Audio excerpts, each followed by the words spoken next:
pasok natin sa garden natin. May ano, bubungad sa atin, may papaya. Maliliit pa yung papaya. May nyog. Buko nyog. Sa ano natin, pasok natin may lumboy tayo. Sa Tagalog, ano ba sa Tagalog yung lumboy? Duhat.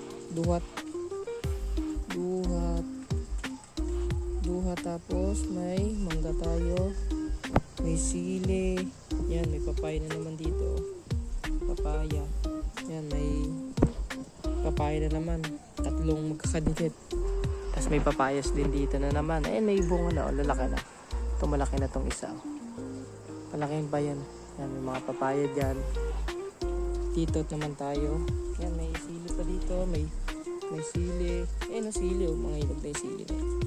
Yung mga red na. Tapos yung yun may na tayo dito, may labong. Kung sa Tagalog dito naman tambo sa kawayan. Ayan, kinakain yan. Kaso pag ginawa mo yan, kapiraso lang, isang piraso, wala pa yan.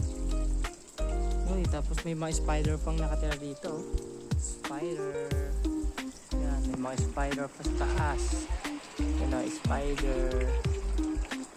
Diyan. May mga kawayan. May mga sili tayo dito. Sili. Hindi pa hinupa. Magtatanim din ako dito kalamansi. Hanap tayo ng may mga kalamansi doon ka sa mga buto. Tinatapon lang dyan. Ito CR namin to dito. Tapos yung tubig na yan. Yung tubig na yan, umaapaw doon sa drum. Ginawa kong ganyan para hindi sayang yung tubig. Aagusan dito, aagusan dyan, mapupunta yan dyan sa mga tanim. Kaya kahit di ka magdilig, may maanuan ng tubig. Kasi yung tubig dito libre lang. Tapos baba tayo. May mangga din naman dito. Mangga, may alam ko ano to talong siguro yan. Tapos naman tayo, kamote. Ito may tayo,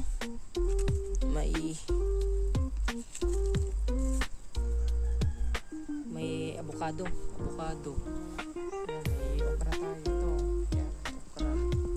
Yung okra malaki na yung okra. Hanapin natin yung kasabay. Yung okra. Palakihin muna natin yung ibang mga okra bago natin kunin. Para sabay-sabay silang lahat. Ayun na, may sili. Sili. Ang dami na may mga red yung sili. Tapos pagbaba natin may na naman tayo, may papaya na naman.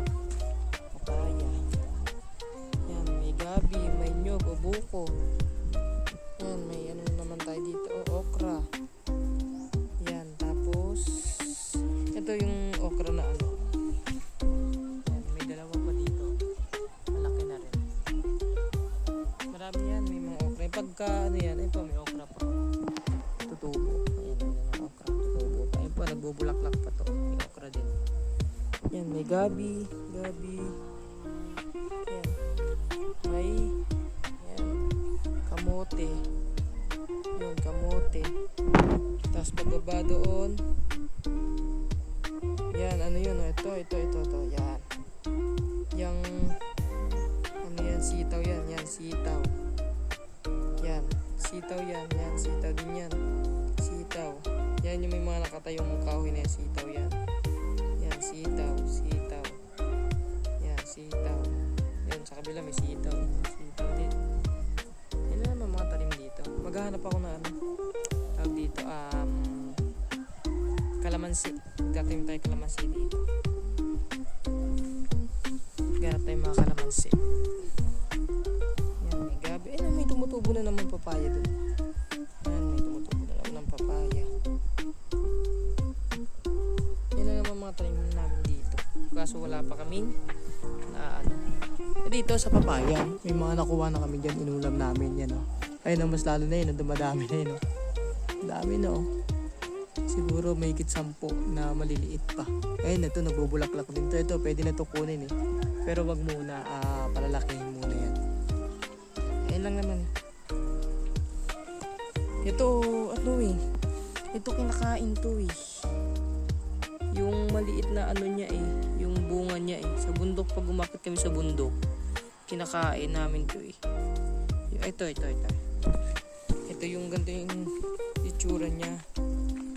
Pag umakit kami sa bundok, kumukuha kami ng panggatong. Yan, ito oh. Parang style siyang ano, bilog siya na ganyan oh. Yan, yung bilog siya na ganyan. Pagka nagkulay, ano ba yan? Kulay itim, ibig sabihin hinog na. Ito may medyo dilaw na oh, may dilaw na dyan. Kinakain yan. Hindi ko alam kung ano ba tawag na, kalimutan ko na kung ano tawag dyan.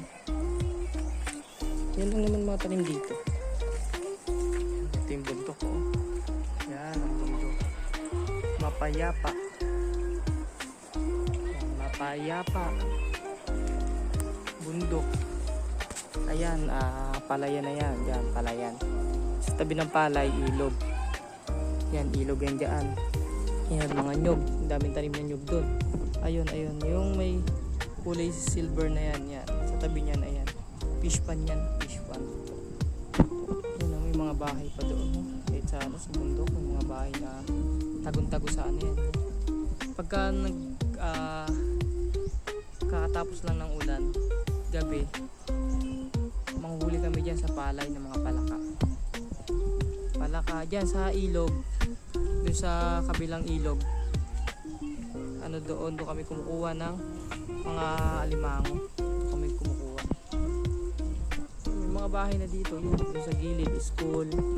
May mga bahay dito sa baba. Yun lang naman.